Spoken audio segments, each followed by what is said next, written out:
Este día continuamos con la segunda parte de la curación del paralítico. Ya el paralítico ha sido curado, el día de ayer dejábamos eso, pero ahora viene la reacción. Nuestro pastor Dani Perla ya nos lo introducía ayer.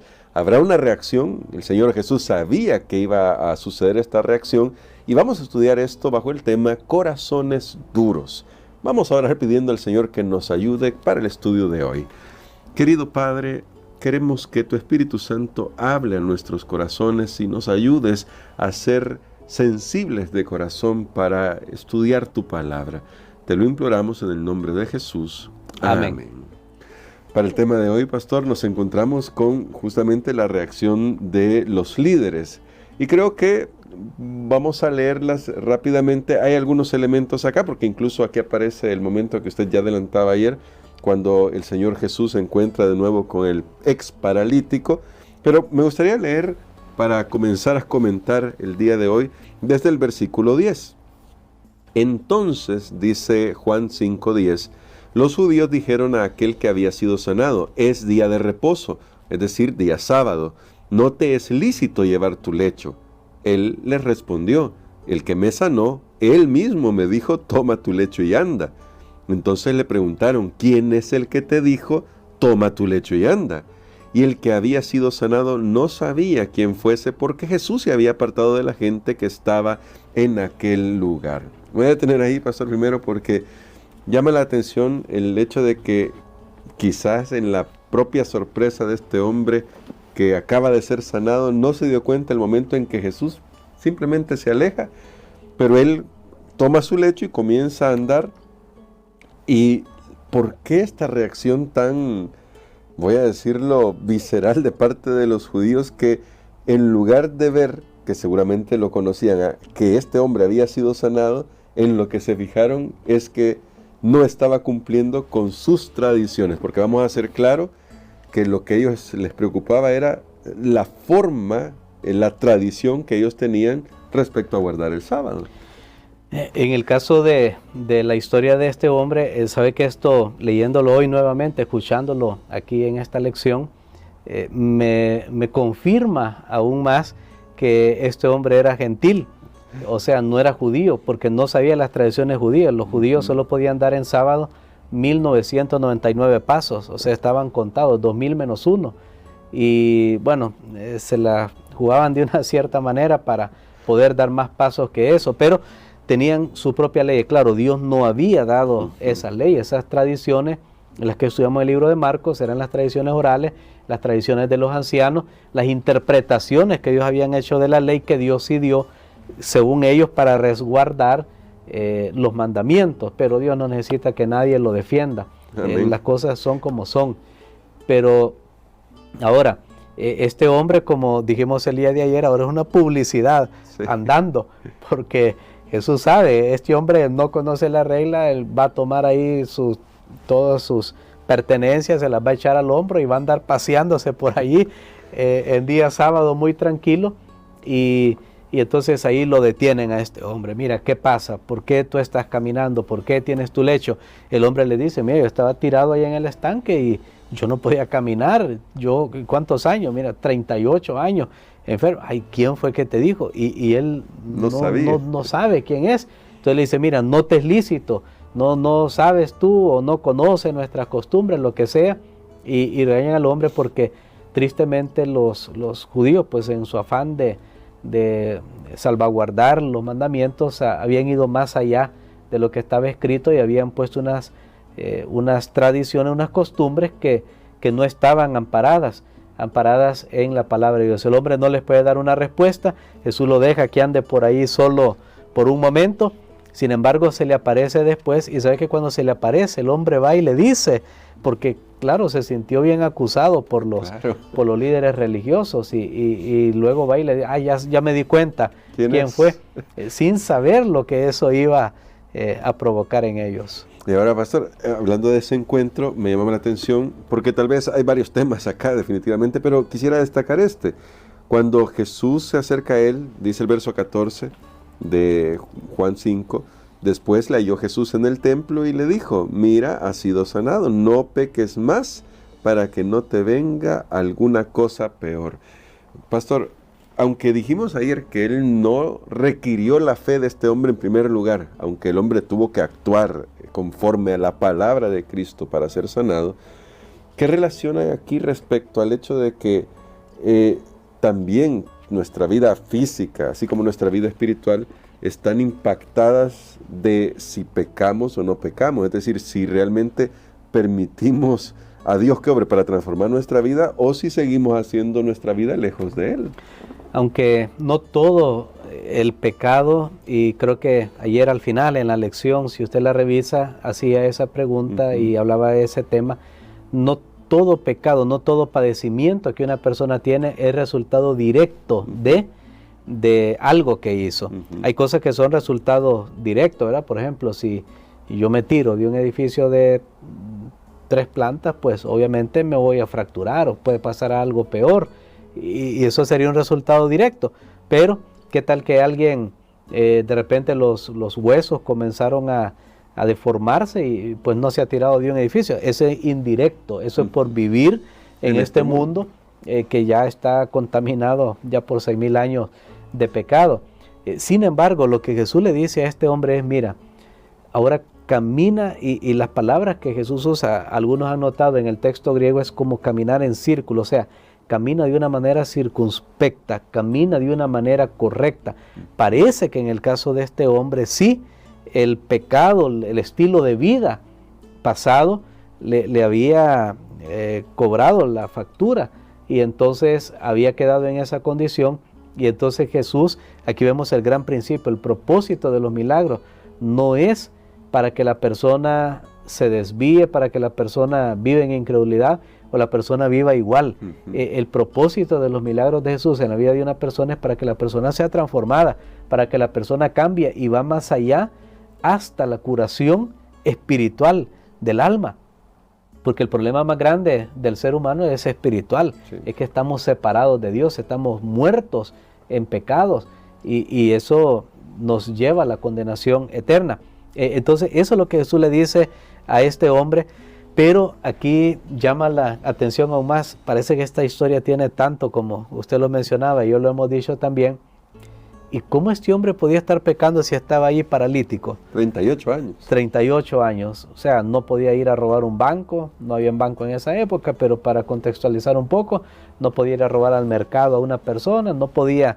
Entonces, ¿qué pecado era el que este hombre estaba cometiendo? Y sabe que eso nos lleva al pecado de la mente. En muchas cosas, tal vez el hombre no tenía las posibilidades, pero tenía algún pensamiento, algo no estaba bien, alguna práctica todavía en su mente, aunque él no podía moverse de ahí, pero reflejaba que todavía había pecado en su vida. Y esto es una buena lección para aquellos que piensan que el pecado es solo lo activo, solo lo que se ve, robar, matar, adulterar. Pero hay otras cosas que podemos estar pensando, hay otras acciones, gestos, lo que sea, que pueden convertirse o son pecados en realidad y reflejan la naturaleza caída que hay en nosotros como seres humanos. Entonces todo esto es lo que tenemos por acá. Y por esa razón Jesús ahora le da una orden: mira, camina una vida correcta, aunque estás paralítico, estabas paralítico, no has estado pensando de la manera correcta. El pecado de la mente también es real. Es real, y de hecho es poderoso, porque puede al final guiarnos hacia cosas que tal vez en principio ni siquiera imaginamos que llegaríamos a hacer. Pero como usted decía, pastor, entonces este hombre, quizás como se sentía un poco acosado por los judíos, va y cuenta quién es el que ha hecho el milagro. Y voy a leer esos otros textos porque me parece que es importante para nuestro estudio de hoy. Y dice acá: el hombre se fue y dio aviso a los judíos que Jesús era el que lo había sanado. Y por esta causa los judíos perseguían a Jesús y procuraban matarle, porque hacía estas cosas en el día de reposo. Y Jesús les respondió: mi Padre hasta ahora trabajo y yo trabajo.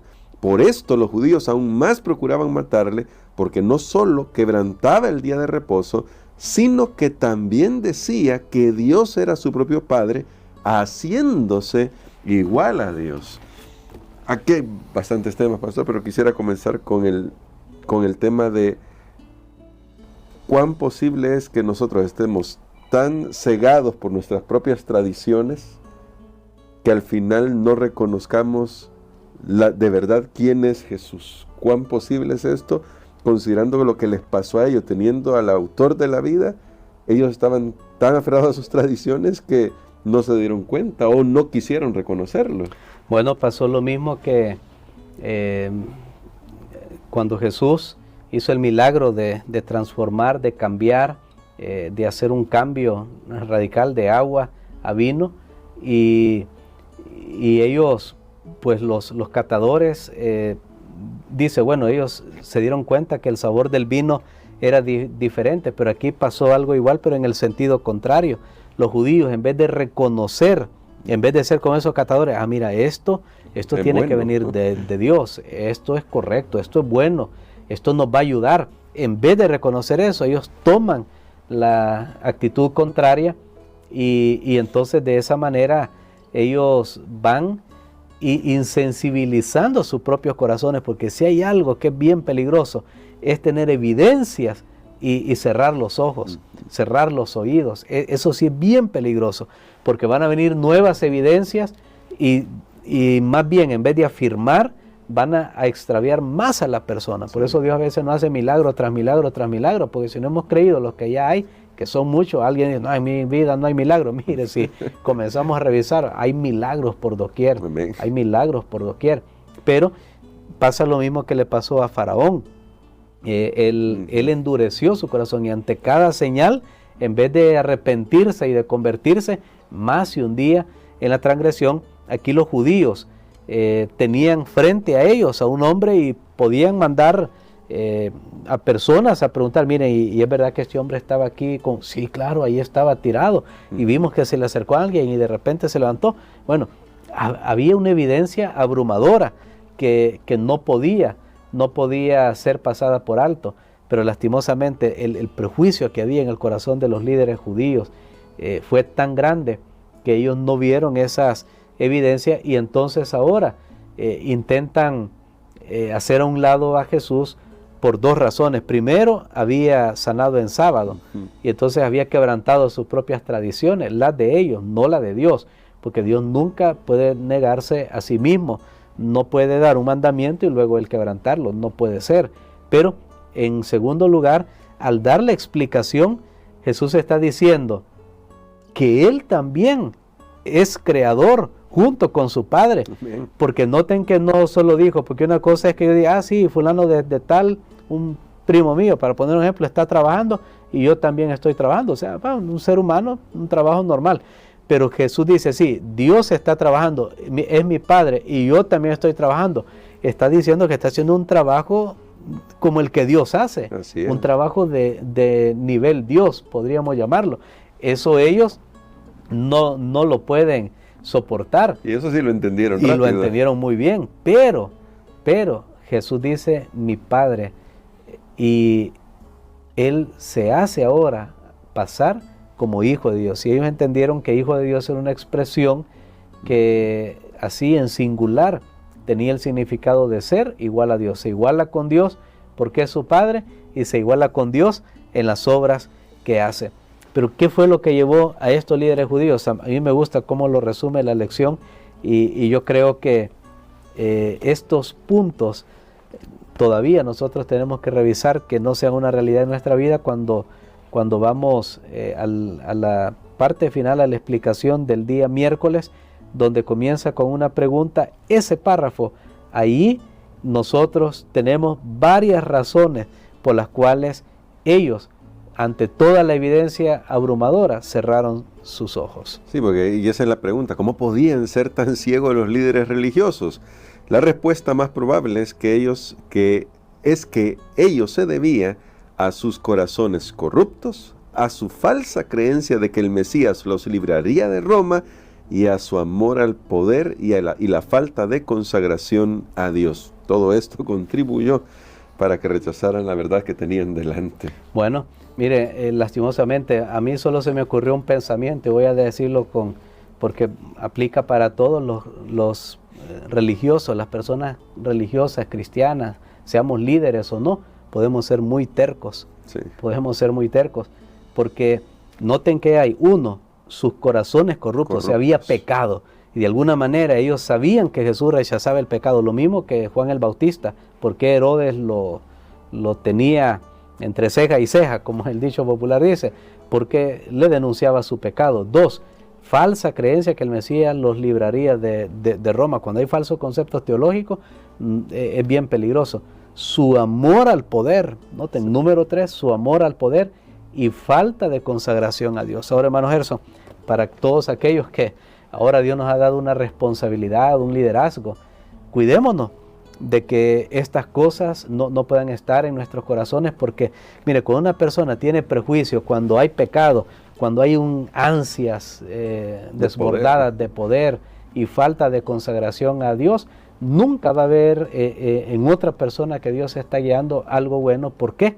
Porque no calza, no empata, y fue lo que pasó con estos líderes religiosos. Y no estoy hablando de liderazgo de alto nivel, no estoy hablando aún en la iglesia local. A veces muchas controversias que se dan en el liderazgo de la iglesia local o aún en la familia, en relación entre esposo, esposa, padre, puede deberse a alguno de estos factores. Por eso, para mí, aquí el autor de esta lección hace un resumen increíble de cuáles fueron los puntos principales por los cuales los judíos endurecieron sus corazones, llegaron a ser ciegos, que es un tema que Juan va a tratar, el tema de la ceguera espiritual, comparándolo con la ceguera física, y mostrarnos que incluso hay más esperanza para la ceguera física que para esta ceguera espiritual. Entonces, pastor, con esto en mente, quisiera que orara por nosotros por eso, para que el Señor abra nuestros ojos espirituales y reconozcamos si hay en algún punto algo que hemos endurecido en nuestro corazón.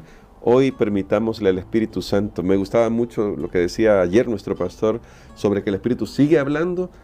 Necesitamos que el Espíritu Santo hable, pero también necesitamos escucharlo para seguir sus indicaciones. Amén. Padre, gracias te damos, Señor, por estas enseñanzas hermosas, pero sobre todo, gracias por el llamado que nos haces para escuchar tu voz, para ver las evidencias, para saber que tú estás obrando y actuar en base a esas obras maravillosas que haces. Señor, ayúdanos para que en nuestros corazones, para que en nosotros no haya ningún corazón malo e incrédulo que lo aparte del Dios vivo. Lo pedimos en el nombre de Jesús. Amén.